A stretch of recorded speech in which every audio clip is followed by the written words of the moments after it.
Assalamualaikum warahmatullahi wabarakatuh. Salam. Waalaikumsalam Warahmatullahi wabarakatuh. Yang kami hormati dosen pendidikan agama Islam kelas TI 1A, Bapak Adi Arman, serta teman-teman kelas dari TI 1A. Dan yang kami banggakan seluruh anggota kelompok 5 atas apresiasi dan kerjasamanya sehingga presentasi ini bisa dilakukan. Alhamdulillahirrabbilalamin, puji dan syukur kita panjatkan kehadirat Allah Subhanahu wa Ta'ala yang telah melimpahkan rahmat dan karunia-Nya sehingga kami dapat berkumpul pada pertemuan pertama mata kuliah pendidikan agama Islam ini. Salawat serta salam kita limpahkan kepada junjungan Nabi besar kita, Nabi Muhammad SAW, kepada keluarganya, sahabatnya, serta kepada kami, umatnya hingga akhir zaman nanti. Amin, amin, ya rabbal alamin. Sebelum memulai presentasi pada hari ini, saya selaku moderator ingin memperkenalkan diri saya terlebih dahulu. Perkenalkan, nama saya Sasi Kiran Salsabila. Di sini saya sebagai Ketua Kelompok 5 sekaligus moderator pada hari ini. Sebelumnya, izinkan saya membacakan susunan yang akan dilakukan saat presentasi nanti. Pertama, pembukaan, diawali dengan membaca basmalah. Kedua, pembawaan pokok materi mengenai pengertian agama. Yang ketiga, pembawaan pokok materi kedua mengenai pengertian dan ruang lingkup agama Islam. Yang keempat, pembawaan pokok materi ketiga mengenai sumber ajaran Islam. Yang kelima, pembawaan pokok materi kelima mengenai pembagian tauhid. Yang ketujuh, pembawaan pokok materi keenam mengenai pembagian tauhid sekaligus pemutaran video berkaitan dengan materi tersebut. Yang kedelapan, pembawaan pokok materi ketujuh mengenai pentingnya mempelajari ilmu tauhid. Yang kesembilan, pembawaan pokok materi ke-8 tentang materi pokok keimanan tauhid sekaligus kesimpulan. Yang ke-10, penutup. Baiklah, untuk memulai presentasi pada hari ini, alangkah baiknya kita membaca basmalah bersama-sama. Bismillahirrahmanirrahim. Selanjutnya, memasuki rangkaian presentasi kedua, yaitu pembawaan pokok materi 1, yaitu mengenai pengertian agama, yang akan dibacakan oleh Saudara Hilmawan Fauzi Wibowo. Waktu dan tempat dipersilakan. Terima kasih moderator atas kesempatan yang telah diberikan. Assalamualaikum warahmatullahi wabarakatuh. Sebelumnya, perkenalkan nama saya Hilmawan Fauzi Wibowo. Pada kesempatan kali ini, saya akan membawakan pokok materi pertama tentang pengertian agama Islam. Pengertian agama dibagi menjadi dua, yaitu berdasarkan etimologi dan terminologi.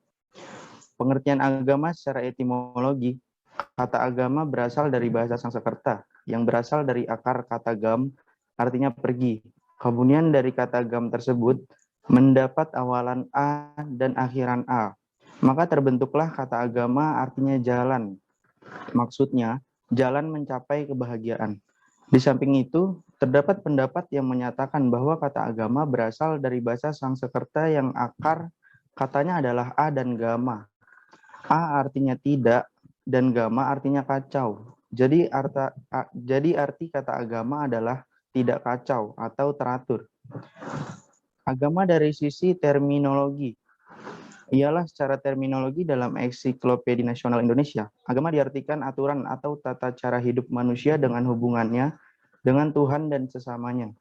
Dalam Al-Quran, agama sering disebut dengan istilah din. Istilah ini merupakan istilah bawaan dari ajaran Islam, sehingga mempunyai kandungan makna yang bersifat umum dan universal. Artinya, konsep yang ada pada istilah din seharusnya mencakup makna-makna yang ada pada istilah agama dan religi. Mengapa pengertian agama harus dipisahkan? Sebab pengertian agama berdasarkan etimologi atau bahasa belum lengkap. Demikian materi yang saya sampaikan, kurang lebihnya mohon maaf. Wassalamualaikum warahmatullahi wabarakatuh. Saya kembalikan kepada moderator. Waalaikumsalam warahmatullahi wabarakatuh. Terima kasih kepada Hilmawan atas penyampaian pokok materi 1. Selanjutnya, pembawaan pokok materi 2 mengenai pengertian dan ruang lingkup agama Islam yang akan dibacakan oleh Saudari Filza Marisa. Waktu dan tempat dipersilakan. Baik, terima kasih moderator atas kesempatan yang telah diberikan. Assalamualaikum warahmatullahi wabarakatuh. wabarakatuh. Sebelumnya, perkenalkan nama saya Filza Marisa Rusyaldi. Pada kesempatan kali ini, saya akan membawakan pokok materi kedua tentang pengertian Islam. Islam adalah agama yang diturunkan oleh Allah Subhanahu wa Ta'ala kepada Nabi Muhammad SAW sebagai Nabi dan Rasul terakhir untuk menjadi pedoman hidup seluruh manusia hingga akhir zaman. Islam, atau kata Arabnya adalah Al-Islam, yang berartikan berserah diri kepada Tuhan, adalah agama yang mengimani satu Tuhan, yaitu Allah Subhanahu wa Ta'ala. Namun, Islam bisa diartikan dari segi bahasa dan istilah. Pengertian Islam secara harfiah artinya damai, selamat, tunduk, dan bersih. Kata Islam terbentuk dari 3 huruf, yaitu huruf sin, lam, dan mim, yang bermakna dasar selamat atau salama. Dari pengertian Islam secara bahasa ini, dapat disimpulkan Islam adalah agama yang membawa keselamatan hidup di dunia dan di akhirat, atau alam kehidupan setelah kematian. Pengertian Islam secara bahasa yaitu Islam berakar dari kata aslama yuslima islamaan, yang berarti tunduk, patuh, dan selamat. Islam berarti kepasrahan atau ketundukan secara total kepada Allah Subhanahu wa Ta'ala. Orang yang beragama Islam berarti ia pasrah dan tunduk patuh terhadap ajaran-ajaran Islam. Seorang Muslim berarti juga harus mampu menyelamatkan diri sendiri, juga menyelamatkan orang lain, tidak cukup selamat, tapi juga menyelamatkan. Berikutnya ialah ruang lingkup Islam. Jadi, ajaran Islam secara garis besar meliputi 3 aspek ajaran, yaitu akidah, syariah, dan akhlak. Akidah yaitu secara bahasa berasal dari kata akhoda yakidu. Akidah artinya adalah sesuatu yang tertancap dalam hati, mengakar kuat dan kokoh terhadap suatu zat tanpa ada keraguan sedikit pun. Akidah ini pada prinsipnya mengakar pada tauhid kepada Allah Subhanahu wa Ta'ala. Berikutnya syariat, yaitu hukum dan aturan yang mengatur segala aspek kehidupan, baik itu untuk muslim maupun non-muslim. Secara garis besar, syariah ini mencakup 2 hal. Yang pertama yaitu hubungan dengan Tuhan atau hablum minallah, seperti tentang hukum ibadah. Yang kedua ialah hubungan dengan sesama manusia, atau kita sebutnya hablum minanas, seperti tentang hukum muamalah. Lalu yang ketiga adalah akhlak, yaitu tingkah laku seseorang yang didorong berdasarkan kesadaran untuk melakukan suatu perbuatan, contohnya akhlak terhadap orang tua, tetangga, teman, hewan, dan lainnya. Demikian materi yang saya sampaikan, kurang lebihnya mohon maaf. Wassalamualaikum warahmatullahi wabarakatuh. Saya kembalikan kepada moderator. Waalaikumsalam warahmatullahi wabarakatuh. Terima kasih kepada Saudari Filza Marisa atas penyampaian pokok materi 2. Selanjutnya, pembawaan pokok materi 3 mengenai sumber ajaran agama Islam yang akan disampaikan oleh Fatih Badriawan. Waktu dan tempat dipersilakan. Baik, terima kasih moderator atas kesempatan yang telah diberikan. Assalamualaikum warahmatullahi wabarakatuh. Sebelumnya, perkenalkan nama saya Fatih Badriawan. Pada kesempatan kali ini, saya akan membawakan pokok materi ketiga tentang sumber ajaran agama Islam. Sumber ajaran agama Islam merupakan segala sesuatu yang dapat dijadikan acuan, pedoman, dasar untuk menjalankan syariat Islam, Al-Quran, As-Sunnah atau hadis, dan ijtihad merupakan pokok syarat Islam. Al-Quran merupakan yang berisi tentang firman Allah yang diwahyukan kepada Nabi Muhammad SAW melalui malaikat Jibril. As-Sunnah merupakan segala sesuatu yang menjadi kebiasaan Rasulullah SAW, baik dalam bentuk perkataan, perbuatan, maupun ketetapan.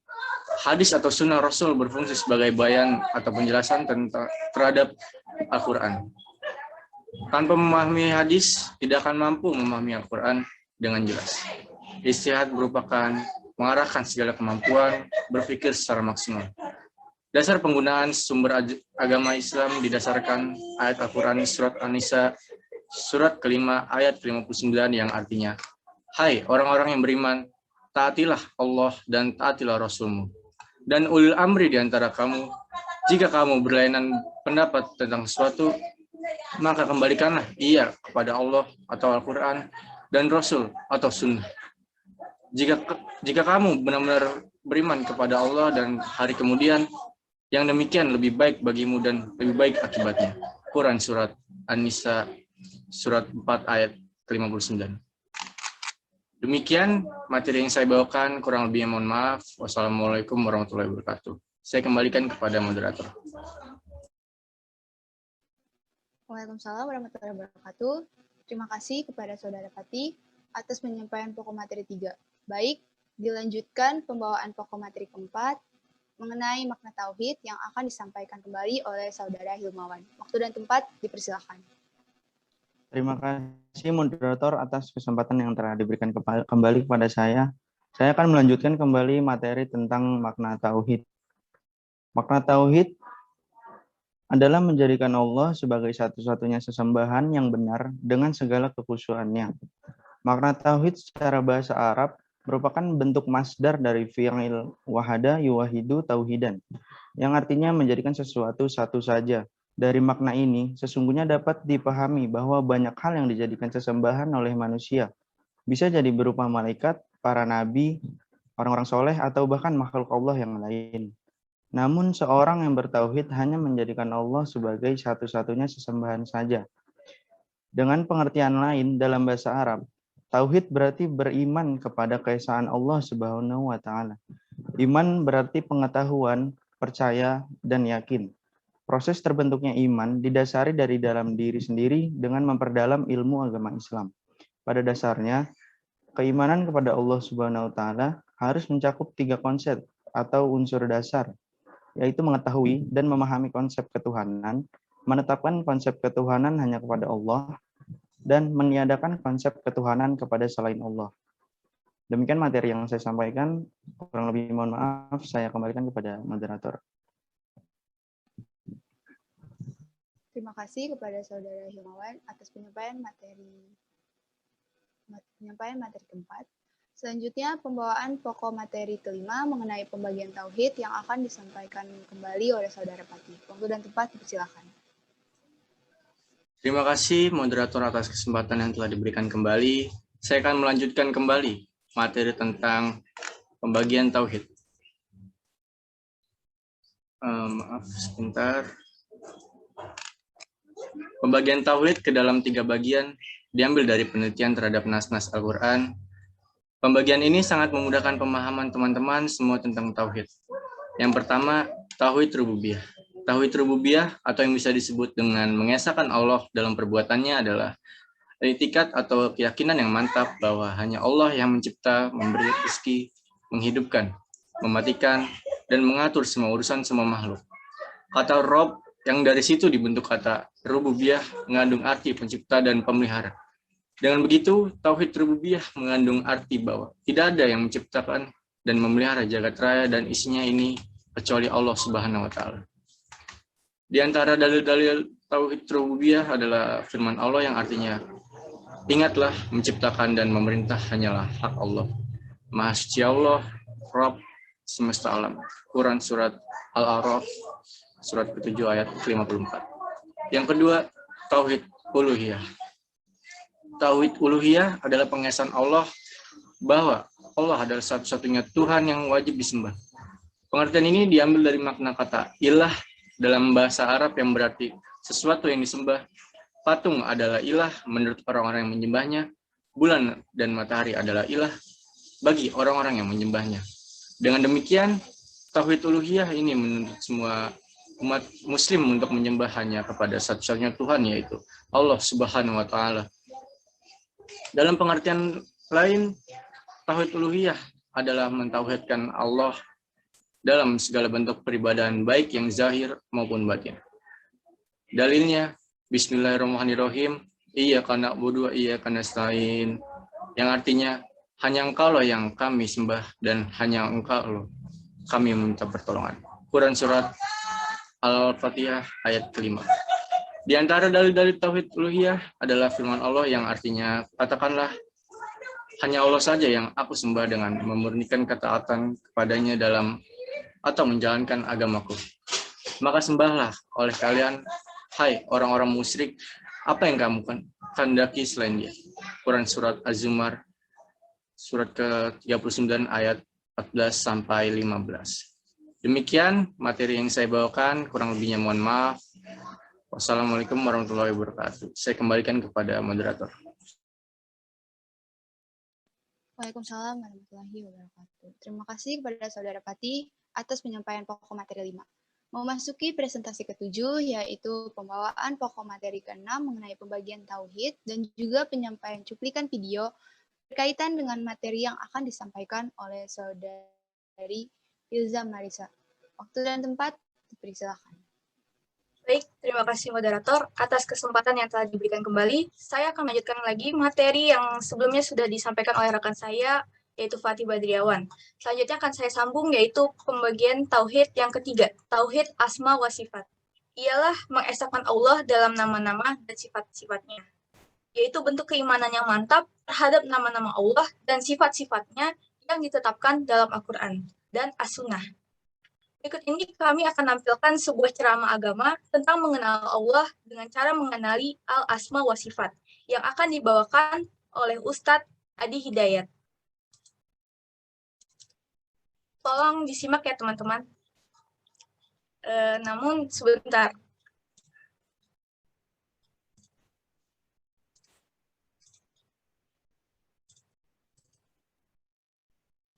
Yang digunakan oleh syariat Islam untuk mengenalkan Allah Subhanahu wa Ta'ala pada seluruh manusia, makhluknya, adalah dengan cara mengenalkan asma'illahil husna wa sifatihil uliya, dengan cara menampilkan nama-namanya yang mulia dan sifat-sifatnya yang indah.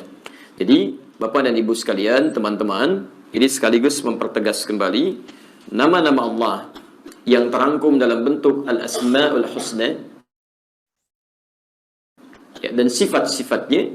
Saya sudah pernah sampaikan ini, kalau masih ingat di awal pertemuan kita, saya sudah pernah terangkan ini nama, ini sifat. Okay? Berbeda antara nama dengan sifat. Kalau nama itu adalah kalimat-kalimat atau isyarat-isyarat yang menunjuk kepada keagungan zat, ya, kepada zatnya. Tapi kalau sifat, ya, nama-nama yang menunjuk pada karakternya, keadaannya. Ya. Lepaskan dulu. Misal saya beri contoh ke kita dulu, ke makhluk gitu ya. Jangan contohkan ke Allah, tidak sama. Laisa kamitslihi syai'. Ya, misal Adi. Oke? Itu nama ya. Bisa menunjuk kepada saya. Muhammad itu nama ya. Ali itu nama. Nah, sedangkan yang kedua, sifat. Jujur itu sifat. Jelas ya? Sifat yang melekat kepada pemilik nama itu. Jelas di sini? Nanti ada di pembahasan ini, termasuk yang diperkenalkan oleh Al-Quran dan Hadis, ada nama-nama yang melekat kepada Allah untuk menetapkan zatnya, untuk membedakan Allah dengan nama-nama yang lainnya. Ya, saya beri contoh misal, dulu orang-orang jahiliyah, ketika pertama kali diperkenalkan oleh Nabi SAW, ya, tentang keesaan Allah, tentang Allah, itu selalu diperkenalkan dengan nama Rabb, yang merawat, yang memperhatikan, memberikan segala hal yang dibutuhkan, memaafkan kalau salah, mengampuni kalau berbuat dosa. Sifat rububiyahnya. Begitu ditanya, Rabb. Karena itu ayat-ayat yang turun pertama kali memperkenalkan Allah itu menggunakan kata Rabb. Qul a'udzu birabbin nas. Qul a'udzu birabbil falaq. Paham sampai sini? Baik. Dari situ mereka kemudian mulai mendetail bertanya, Muhammad kalau cuma Rabb, Tuhan kami juga Rabb. Di mereka beranggapan Lata, kemudian Manat, Azza, dan sebagainya. Mereka beranggapan ini Tuhan kami juga merawat kami. Ini Rabb kami juga. Siapa spesifik nama Tuhanmu? Maka diturunkanlah kemudian surah Al-Ikhlas, surah ke-112 itu. Qul, katakan Muhammad, huwa, dia Rabb yang dimaksudkan, bukan Lata, bukan Azza, bukan Manat, dan sebagainya. Ya, tapi nama spesifik yang membedakan Rabb ini dengan hal-hal lain atau makhluk lain dianggap sebagai Tuhan. Huwa, dialah Allah. Jelas? Maka ketika disebutkan Allah, itu yang termasuk dalam nama ism, nama yang melekat kepada Allah Subhanahu wa Ta'ala untuk membedakan nama ini dengan nama lain yang dipertuhankan.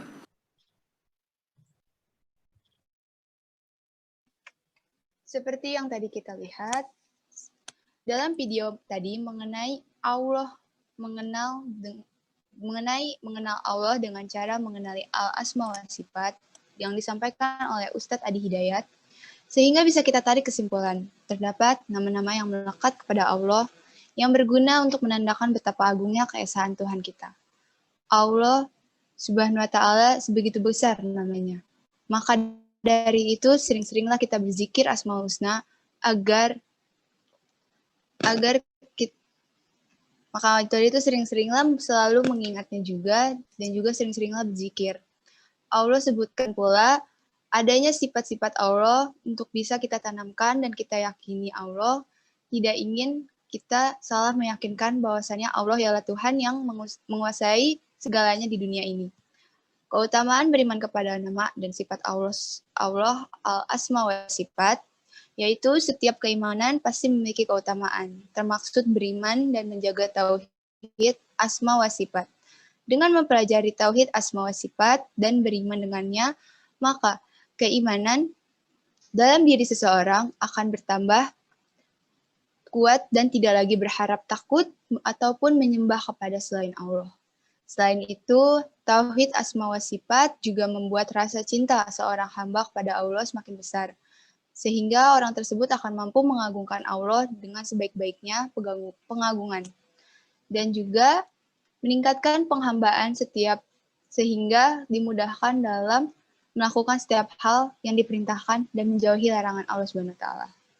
Baiklah, selanjutnya pembawaan materi ke-7, yaitu pentingnya mempelajari ilmu tauhid yang akan disambung kembali oleh saudari Pilza Marisa. Waktu dan tempat dipersilakan.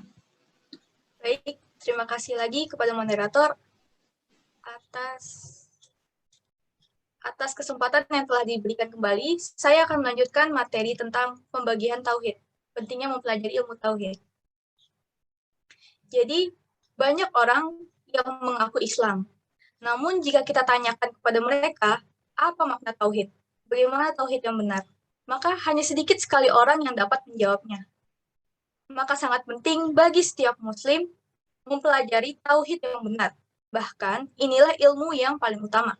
Syekh Muhammad bin Shalih Al-Utsaimin berkata, sesungguhnya ilmu tauhid adalah ilmu yang paling mulia dan paling agung kedudukannya.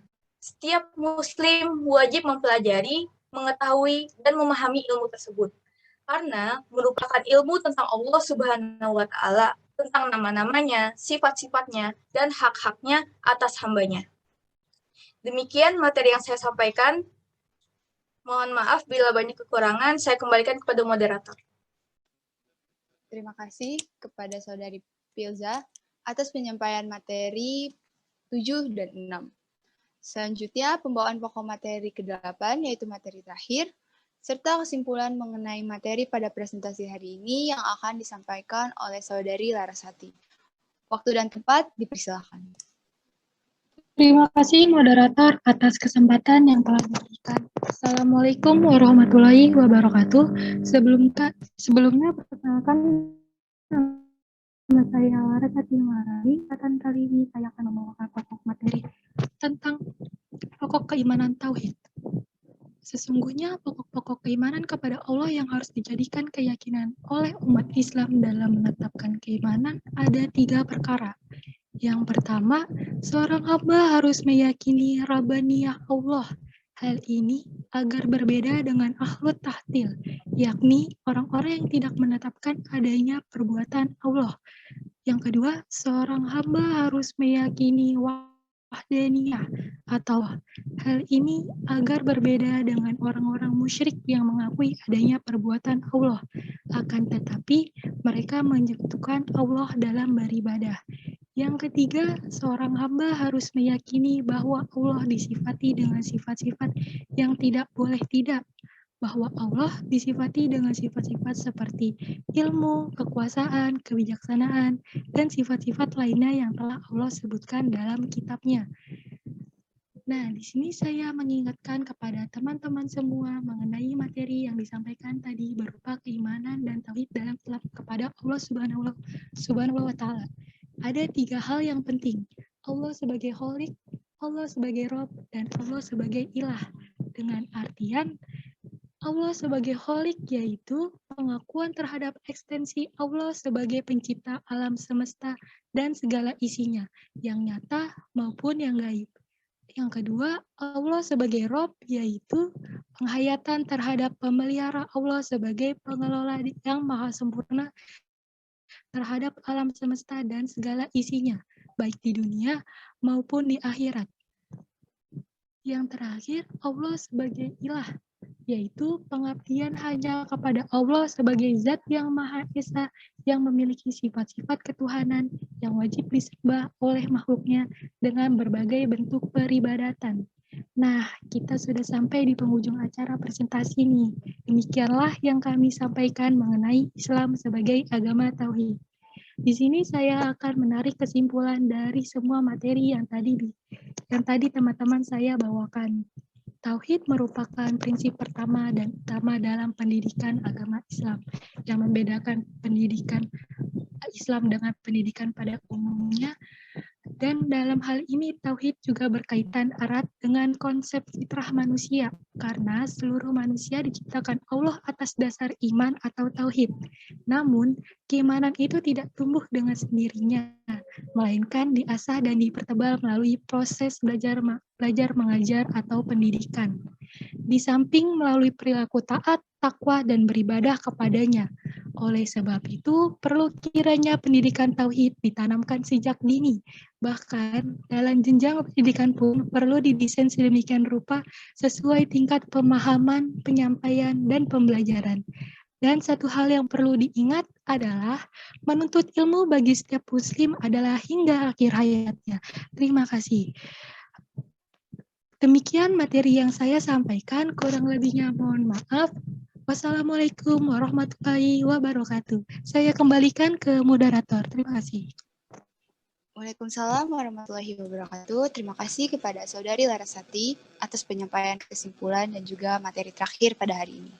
Alhamdulillah, semua perangkaian presentasi pada hari ini berjalan dengan lancar walaupun masih banyak kekurangan dari kelompok kami. Dan saya sebagai moderator sekaligus mewakili kelompok 5 mengucapkan terima kasih atas apresiasi teman-teman semua dan yang sudah mendengarkan materi ini dari awal hingga akhir. Apabila ada kesalahan kata dan kehilapan dalam penyebutan nama, gelar, maupun hal lain yang menyinggung hati audiens semua, mohon dimaafkan. Karena sesungguhnya maha sempurna itu hanya milik Allah Subhanahu wa Ta'ala. Wabillahi taufiq wa hidayah. Wassalamualaikum warahmatullahi wabarakatuh.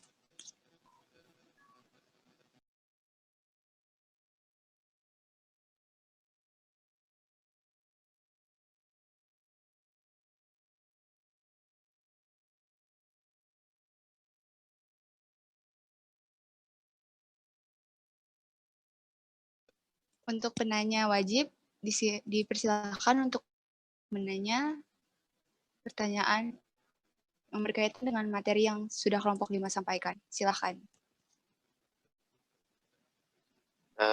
Saya nanya dulu nih. Oke. Bismillahirrahmanirrahim. Assalamualaikum warahmatullahi wabarakatuh. Nama saya Gilang Rianto Tomo. Saya dari kelompok 1 ingin bertanya. Tadi kan makna tauhid itu bahwa Allah itu satu, tunggal, esa, dan tiada Tuhan selain Allah. Dan apa yang membedakan konsep tauhid dengan konsep monoteismik agama-agama lainnya seperti Kristen, Katolik gitu, selain elemen agamanya itu sendiri? Terima kasih. Oke, pertanyaannya ditampung dulu ya. Nanti ditanya setelah 3 pertanyaan itu masuk. Selanjutnya. Saya Sarah Humaira dari kelompok 1 izin bertanya. Tadi di pokok materi 1 kan disebutkan ya, bahwa agama itu segala sesuatu yang berhubungan dengan Tuhan, kalau nggak salah. Berarti ateisme itu termasuk agama atau bukan ya? Makasih. Oke. Selanjutnya, pertanyaan ketiga. Masih kami tampung, setelah itu saya tanya. Assalamualaikum warahmatullahi wabarakatuh. Waalaikumsalam warahmatullahi wabarakatuh. Izin bertanya, saya Lisna Agustin dari kelompok 1. Tadi kan materinya Islam sebagai agama tauhid. Pertanyaan saya, tadi kan ngebahas tauhid ya. Jadi bagaimana kalian menjelaskan tentang sesuatu yang ada sebelum semuanya ada? Terima kasih. Terima kasih. Jawabannya sebentar lagi akan kita jawab bersama-sama dengan yang lain.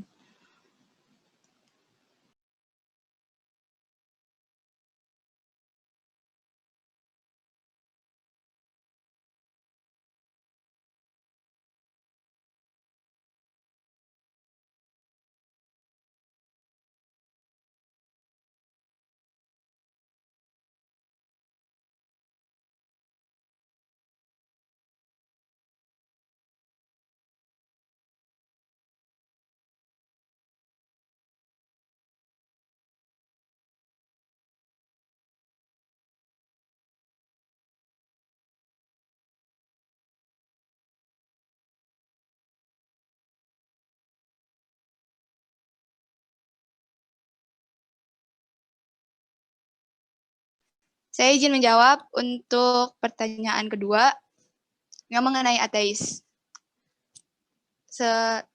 Sebentar.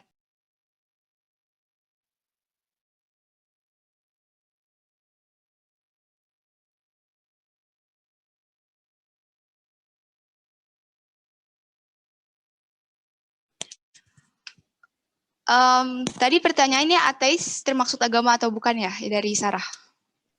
Iya, betul. Ateis itu bukan termaksud agama. Ateis itu dia tidak mempercayai Tuhan dan juga tidak menganut salah satu agama.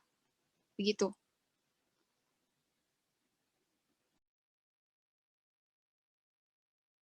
Untuk pertanyaan yang tadi diberikan Lisna, bagaimana menjelaskan sesuatu yang ada di tadi apa? Boleh diulangi?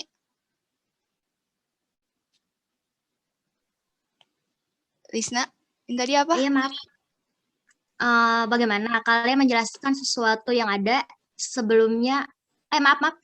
Bagaimana Anda menjelaskan tentang sesuatu yang ada sebelumnya belum ada? Sebelum semuanya belum ada. Paham nggak? Sebelum semua menjelaskan sesuatu yang sebelumnya belum ada. Nih, Sebentar. gini. Menjelaskan tentang sesuatu yang ada sebelum semuanya ada. Paham nggak? Oke.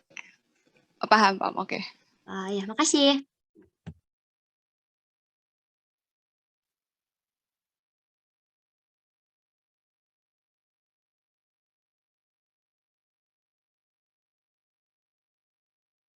Untuk Lisna, contohnya apa penjelasannya? Kayak ini loh, membuktikan keberadaan Tuhan, Tuhan yang Maha Esa.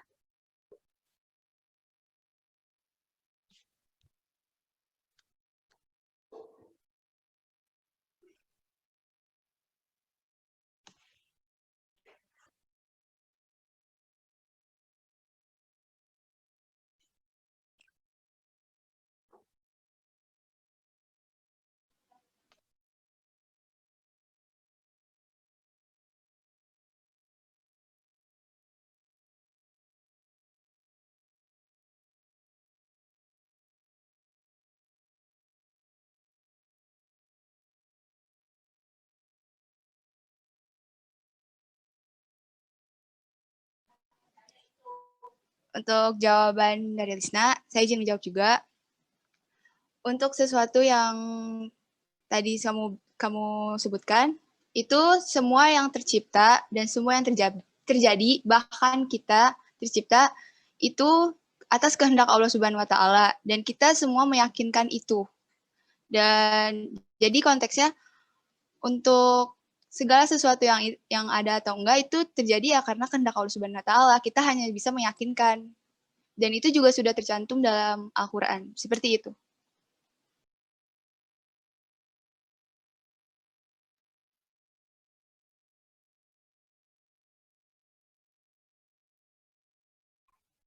Kalau misalnya dilogikain gimana? Kayak dilogikain gitu, jadi kayak nggak bawa unsur agama dulu. Bisa nggak Sas?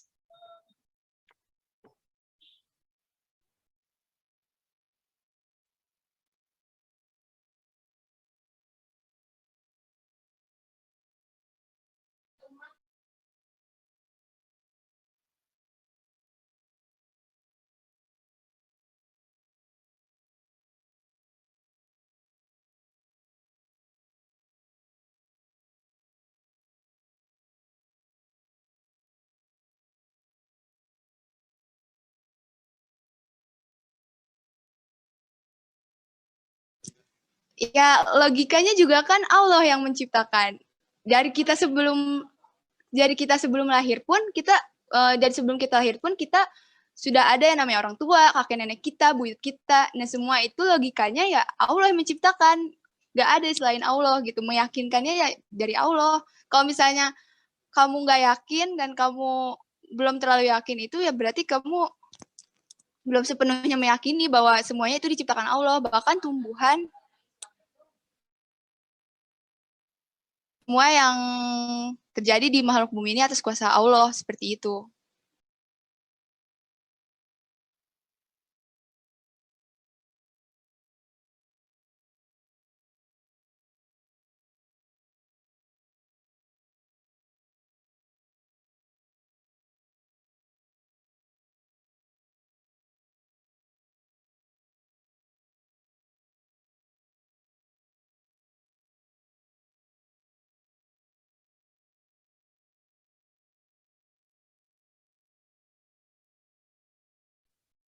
Kalau misalnya nih, seandainya memang ada logikanya, itu gimana? Bagaimana maksudnya?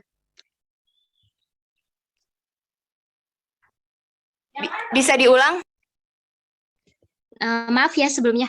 Kalau seandainya memang ada logikanya, itu bagaimana?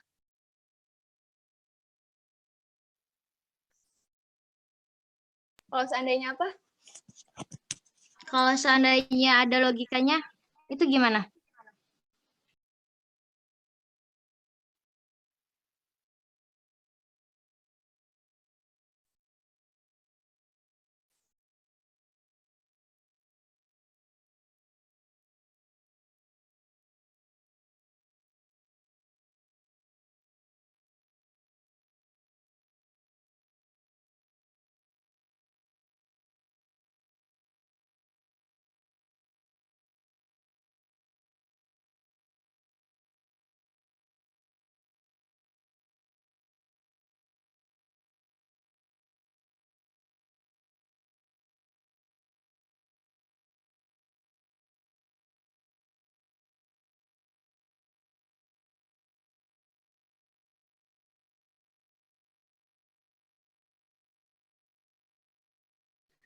Sekarang gini ya, logika nih ya. Kita ngomongin tentang logika kan. Tadi kamu ngomong seperti itu, ada logika. Logikanya gini, sejak zaman Nabi Adam pun sudah ada yang namanya bumi, matahari, bulan, bintang. Berarti kita sudah ada yang menciptakan. Sudah dari ribuan tahun yang lalu berarti kita sudah diciptakan oleh Allah Subhanahu wa taala gitu. Dan kalau misalnya kamu nggak mempercayai apa yang saya ucapkan sekarang, kamu bisa lihat Al-Quran kamu bisa baca lagi Al-Quran kamu. Logikanya seperti itu gitu. Kita ada yang menciptakan, kita juga kita diciptakan, kita juga semuanya yang ada di muka bumi ini diciptakan oleh Allah gitu. Kalau kamu nggak meyakini gitu kalau kamu nggak meyakini adanya Tuhan, ya berarti kamu nggak meyakini bahwa kamu diciptakan oleh Tuhan, begitu. Dan untuk lebih jelasnya lagi, kamu mending baca Al-Quran kamu buka lagi pedomannya. Seperti itu ya. Terima kasih.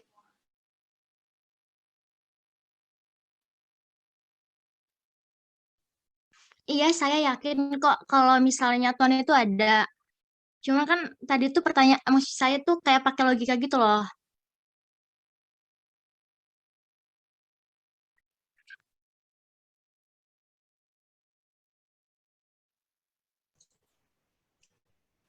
Maaf ya, tadi kan sudah dijelasin panjang lebar gitu. Logikanya kan kita juga itu sudah masuk logika loh.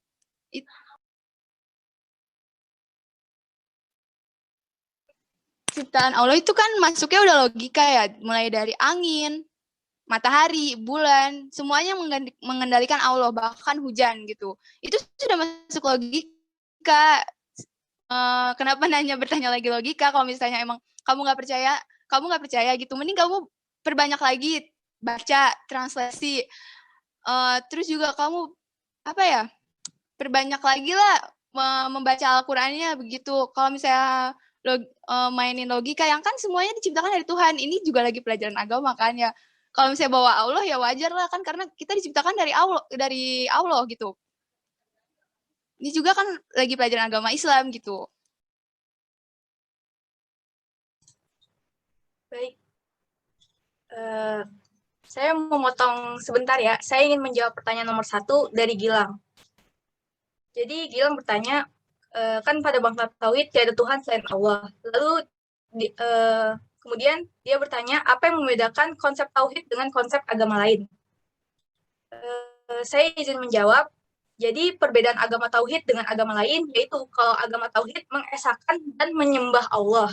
Sedangkan kalau agama lain seperti agama Nasrani, Kristen, Katolik, mereka mengakui bahwa Allah itu ada. Namun mereka menyembah Tuhannya selain Allah. Itu menurut saya. Sekian, terima kasih. Cukup, Baik, Gilang? terima kasih. Iya, cukup. Terima kasih, Saudara Filza. Baik, sama-sama.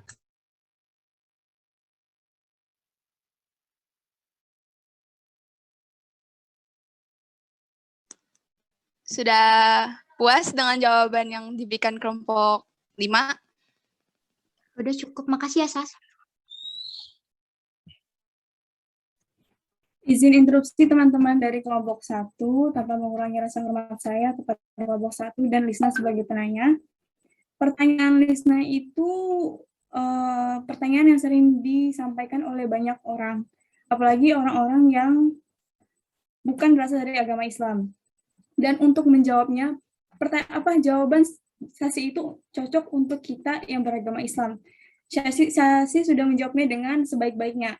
Tapi untuk lebih logisnya lagi, itu tuh kita perlu banyak referensi, perlu banyak membaca dan melihat dari contoh-contoh yang bisa kita tahu tuh dari Zakir Naik.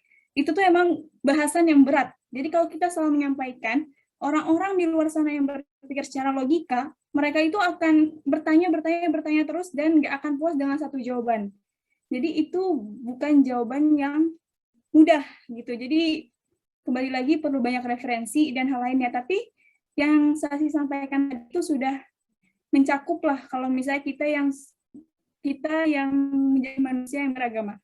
Oke, maaf ya teman-teman semua sedikit interupsinya.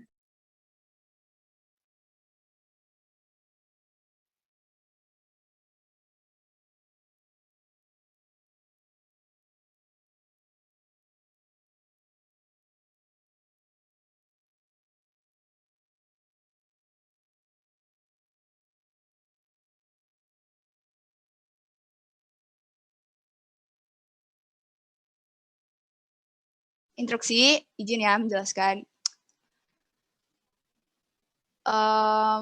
Setiap orang pun gitu yang tadi dibilang oleh Cut, setiap orang memang nggak puas dengan satu jawaban gitu. Tapi ada kalanya ya wajar juga menanyakannya gitu. Harus dengan logika yang jelas gitu. Tadi kan saya sudah menjelaskan berkali-kali kan, menurut logika, menurut Allah, menurut apa gitu. Tapi kalau misalnya emang nggak puas dengan satu jawaban gitu, gunanya buku apa? Gunanya Al-Quran apa? Dan kita pun masih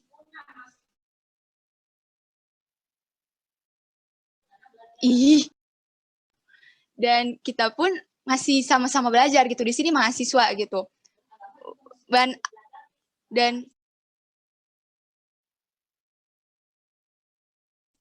Dan agama pun masih harus dipelajarin gitu. Kalau misalnya tadi yang dibilang kayak kadang satu orang nggak puas sama satu jawaban, ya kamu bisa mencari lagi gitu, mencari jawaban yang lain gitu kan. Mencari jawaban lewat referensi nggak hanya dari saya kok, nggak hanya dari guru, nggak hanya dari dosen. Banyak. Referensi bisa dari Al-Quran, dari buku, ensiklopedia gitu. Dan untuk pertanyaannya pun, mohon maaf kalau misalnya mau memberikan pertanyaan, memberikan pertanyaannya dengan batas wajar gitu, sesuai dengan logika manusia aja gitu. Karena kita sama-sama manusia kan, nggak mungkin kan ada yang beda juga makhluknya gitu. Terima kasih, sekian dari saya.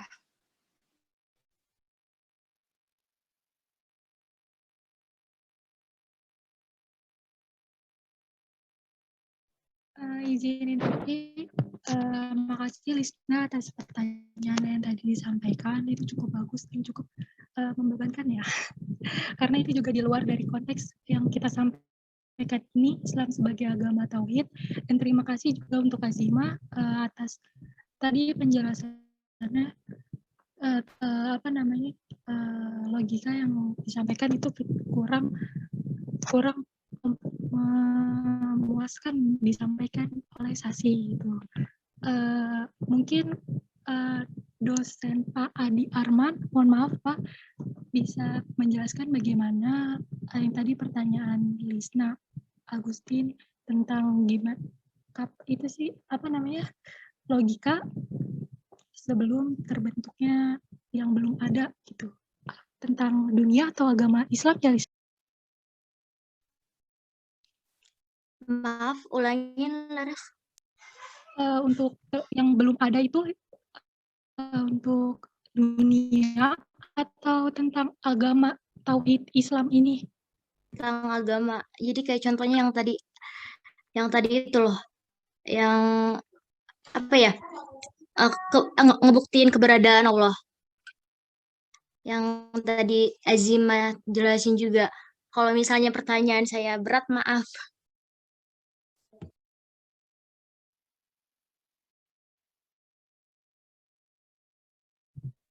Iya, baik. Mungkin dari kelompok lain bisa bantu jawab kalau misalkan kita agak kurang tahu ya.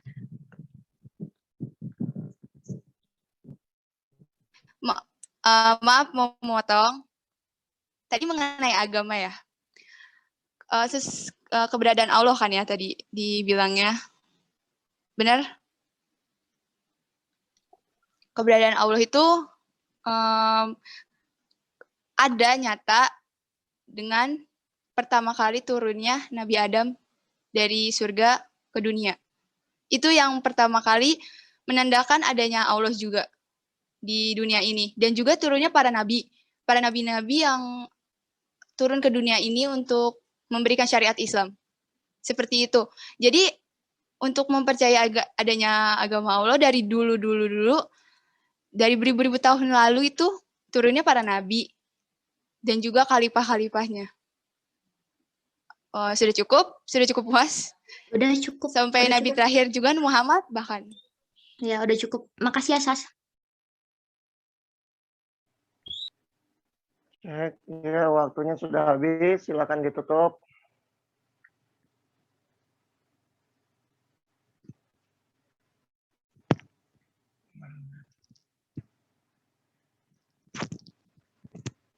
Silakan ditutup.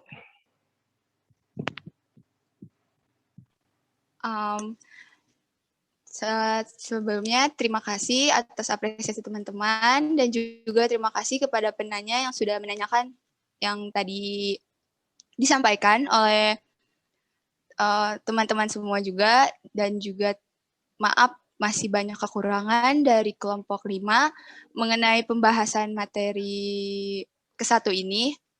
Semoga bisa dijadikan bahan evaluasi untuk kelompok-kelompok selanjutnya agar bisa memberikan presentasi lebih baik lagi ke depannya. Dan juga maaf ya Pak, tadi ada sedikit debat yang terjadi di dalam Zoom ini. Kurang lebihnya mohon maaf. Wabillahi taufiq wa hidayah. Wassalamualaikum warahmatullahi wabarakatuh. Waalaikumsalam warahmatullahi wabarakatuh. Baik, terima kasih banyak kepada presentasi hari ini.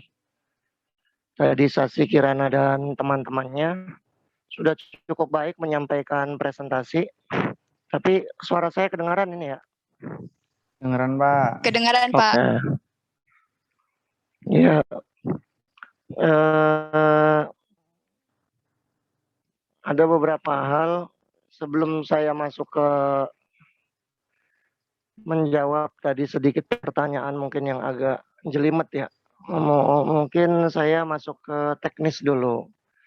Jadi begini buat teman-teman, ketika khususnya yang presentasi ya, ini untuk kedepannya, untuk yang presentasi, setelah ada pertanyaan-pertanyaan dari teman-teman itu saya kasih waktu 3 menit. Dalam jangka 3 menit ini kamu gunakan secara maksimal. Kamu silakan saling bertukar informasi dengan teman satu kelompokmu. Pertanyaan 1 yang jawab gue, lu pertanyaan 2, lu pertanyaan 3. Jadi biar ada pemerataan dalam menjawab pertanyaan. Jangan tadi kelamaan tuh si Sasi Kirananya. Kayaknya udah gitu dia nanti pertanyaan 1 dia jawab, 2 dia jawab, akhirnya jadi sudah dibagi tugas. 1 si ini, 2 si ini, 3 ini kan yang cowoknya juga ada nih. Ini siapa nih? Nih. Siapa nih? Yang namanya yang ini SpongeBob ini? Hilmawan ya? Iya. Kan ada Hilmawan. Ada juga tadi yang pakai pohon tuh latar belakangnya siapa tuh? Fatih, Pak. Hah? Iya. Siapa? Oh iya Fatih. Ya Fatih, kamu gantian jawabnya, kasihan kalau si Sasi Kirana terus. Ntar stres lagi dia. Ya, Nggak apa-apa, Pak. Tadi soalnya pertanyaannya juga agak membingungkan gitu, jadi saya bantu jawab juga. Iya, jadi itu. Jadi tolong nanti Sasi atur dulu timnya, nggak usah langsung ujuk biar saya yang jawab, jangan begitu. Atur dulu timnya, nggak apa-apa butuh waktu 3-5 menit. Atur timnya, yang jawab 1 lu, 2 japri-japrian aja. Ya nanti jawabannya apa misalnya cari sendiri, nggak salah benar itu nomor belakang, karena kan nanti ada dosen. Makanya saya biarin aja dulu, ini debatnya sampai kapan saya tungguin. Jadi biarin aja dulu, silakan kamu mundur sedikit, ngobrol dulu siapa yang jawab, bagi tugas saja. Jawaban salah benar itu nomor belakang. Nanti kan ada dosen yang memberikan pertimbangan. Itu. Terus masih dalam masalah teknis ini, Sasi dengar saya gak nih? Pak. Iya, nah Sasi, ini penting buat Sasi dan buat teman-teman. Ketika Anda yang menjadi presentasi hari itu dan menjawab soal, jangan pernah mendiskreditkan penanya. Jadi gunakan bahasa itu yang umum. Jadi jangan, misalnya nih mohon maaf nih Sasi, nih saya tegur sekarang ya. Kamu kalau nggak percaya, nggak boleh begitu. Nggak boleh begitu.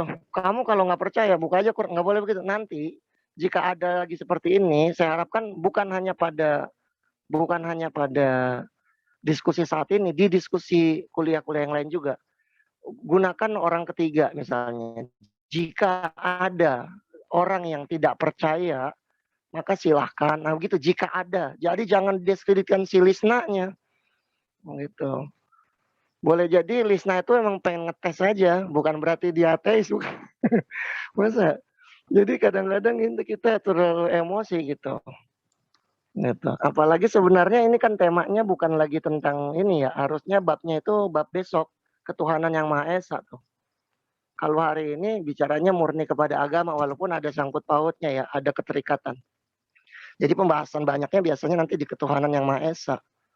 Baru kita bicara ateisme, percaya apa tidak. Tapi sampai sini Sasi bisa paham ya, Sasi? Bisa Pak. Maaf ya Pak tadi Pak. Ya, enggak apa-apa. Ini justru bagus. Saya senang itu di awal-awal itu biar kita lebih ke depannya lebih bagus lagi gitu.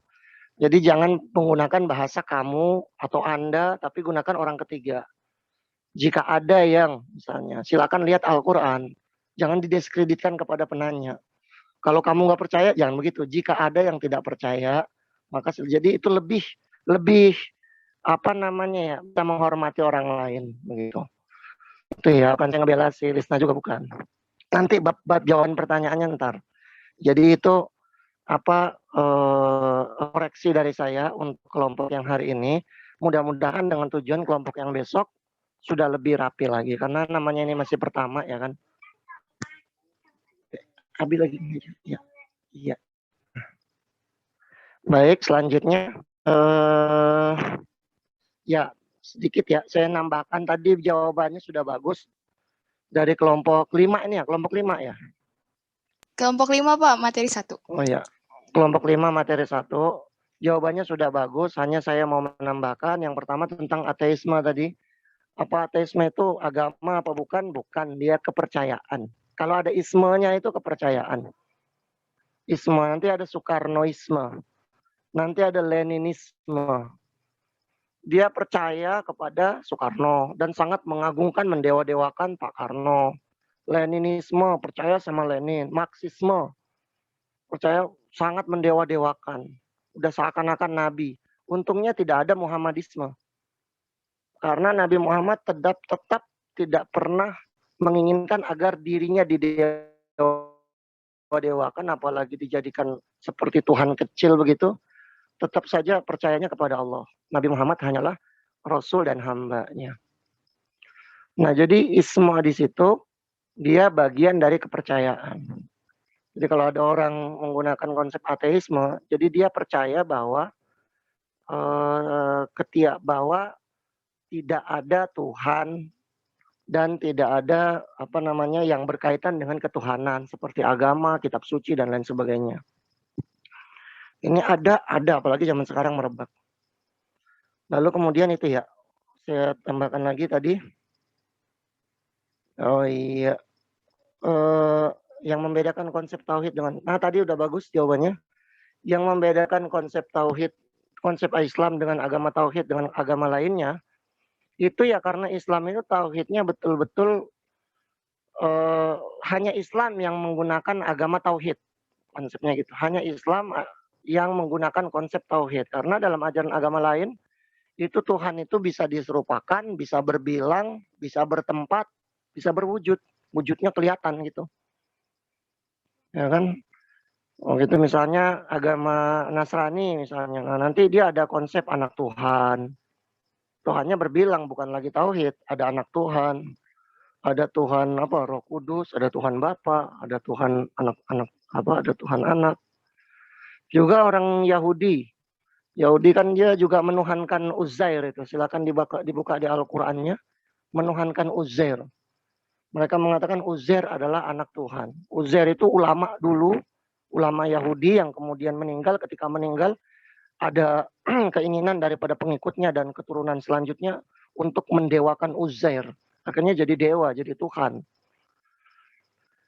Kalau boleh dibilang tidak ada satu agama di dunia ini yang menggunakan konsep tauhid kecuali Islam. Jadi Islam itu murni. Tauhid di sini artinya hanya Allah.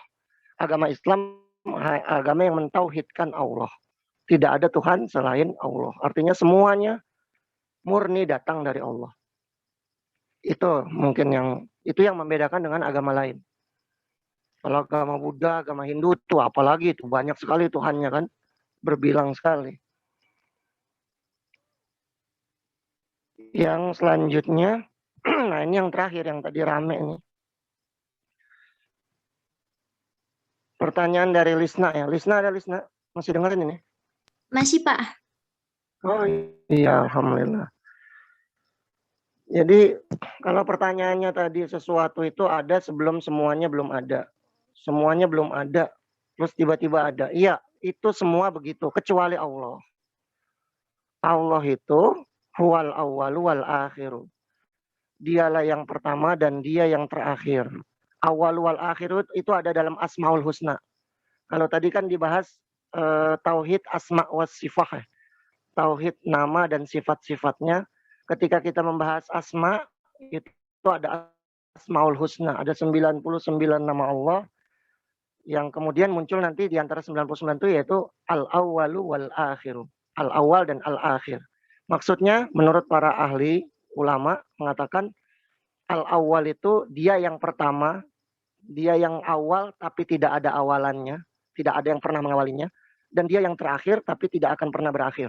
Saya ulangi lagi, dia yang pertama tapi tidak pernah ada yang mengawalinya. Jadi jangan pernah berpikir Allah itu nanti ada bapaknya dulu yang lahirin, enggak usah. Dia yang pertama tidak ada yang mengawalinya, udah titik sampai di situ. Enggak usah dipikir lalu Allah itu dulunya apa, enggak boleh. Gitu. Dia yang terakhir tapi tidak akan pernah berakhir. Jadi Allah itu baqa selama-lamanya. Nah, Allah lah yang tidak ada kata sebelum dan sesudahnya. Paham ya? Nanti dari Allah, Allah baru menciptakan tuh makhluk-makhluknya. Itu makhluknya, kemudian apa segala macam ya, termasuk manusia, tumbuhan, hewan, alam semesta, dan lain sebagainya. Yang lain selain Allah, ada awalnya, ada akhirnya. Sementara Allah tidak ada yang mengawalinya dan tidak akan pernah berakhir. Sampai di sini bisa dipahami, Lisna? Udah, Pak. Iya. Ya, bisa, Nah, Pak. ini Makasih, juga, Pak. ya ini juga baik buat memahamkan orang-orang yang ateis. Orang yang ateis itu biasanya bertanya bagaimana mau membuktikan adanya wujud Allah, begitu adanya Tuhan. Kan begitu biasanya orang ateis itu pertanyaan primernya yang paling utama dari mereka itu bagaimana membuktikan adanya Tuhan, ya kasih tahu aja. Bagaimana mungkin semua tercipta itu tanpa ada yang menciptakan. Lihat aja apapun yang bisa kita lihat.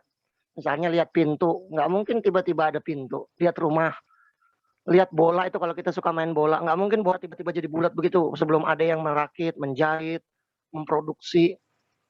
Kalau ditanyakan sama orang ateis, jika ada sesuatu benda apapun dia, kalau nggak ada yang ciptakan, bisa nggak ada yang membuat, bisa nggak mungkin. Ya udah, alam semesta ini dengan segitu banget keindahannya itu pasti ada yang menciptakan. Nah, sampai di situ orang ateis akan berpikir, oh iya ya, nggak mungkin, konsep dari tiada menjadi ada itu tidak akan mungkin. Nggak akan mungkin. Pasti ada yang membuat. Nah, itu yang perlu disampaikan sama orang-orang yang ateis, yang tidak percaya kepada Tuhan. Gitu. Nah, itu ya, ini yang perlu kita selalu sampaikan.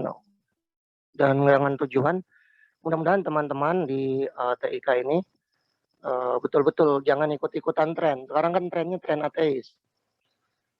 Orang orang jadi ateis itu seneng, kayaknya macam ilmuwan gitu. Kayaknya macam ilmuwan. Ateis itu seburuk-buruknya ini loh ya. Ateis itu seburuk-buruknya pemahaman. Dan itu enggak ada zaman Nabi. Ini saya sampaikan. Itu enggak ada zaman Nabi. Zaman Nabi itu yang ada syirik. Misalnya ada Yahudi, ada Nasrani, ada orang musyrik. Orang musyrik itu enggak ateis. Dia percaya kepada kekuatan. Entah dewa, entah Lata, Uzza, patung-patung yang, tapi itu kekuatan itu dia percaya. Itu masih lebih baik, walaupun dihukumi kafir ya. Itu masih lebih baik daripada tidak ada keyakinan sama sekali terhadap sesuatu zat yang ada di sana, yang maha kuasa, maha kuat, yang mengatur semua kehidupan kita. Jadi ateis itu seburuk-buruknya dan itu munculnya di akhir zaman aja. Ya mudah-mudahan teman-teman nggak ikut-ikutan lah, yang begitu itu udah kuno itu. Nggak membuat kita jadi lebih baik, yang ada makin pusing. Ya mungkin begitu ya. Sampai di sini bisa dipahami untuk sama teman-teman yang lain juga? Bisa, Pak. Ya, alhamdulillah. Baik, jadi untuk penanya yang selain penanya wajib tadi mungkin hari ini tidak ada dulu karena tadi sempat ada debat ya. Debat bagus lah. Saya setuju, berarti hidup suasananya di kelas ini. Begitu, dan silakan saja. Tapi sekali lagi saya mengingatkan untuk menjaga konsep-konsep diskusi yang terhormat begitu. Ya, yang terhormat, yang saling berargumen tapi tidak saling menjatuhkan. Gitu ya, kira-kira begitu ya. Baik, saya rasa cukup sampai sini untuk mata kuliah kita hari ini. Ada pertanyaan lain dulu sebelum saya tutup?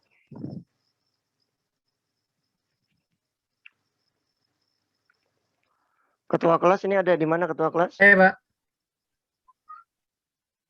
Ya, gimana ketua kelas? Apa perlu ada yang disampaikan atau mungkin kita langsung tutup?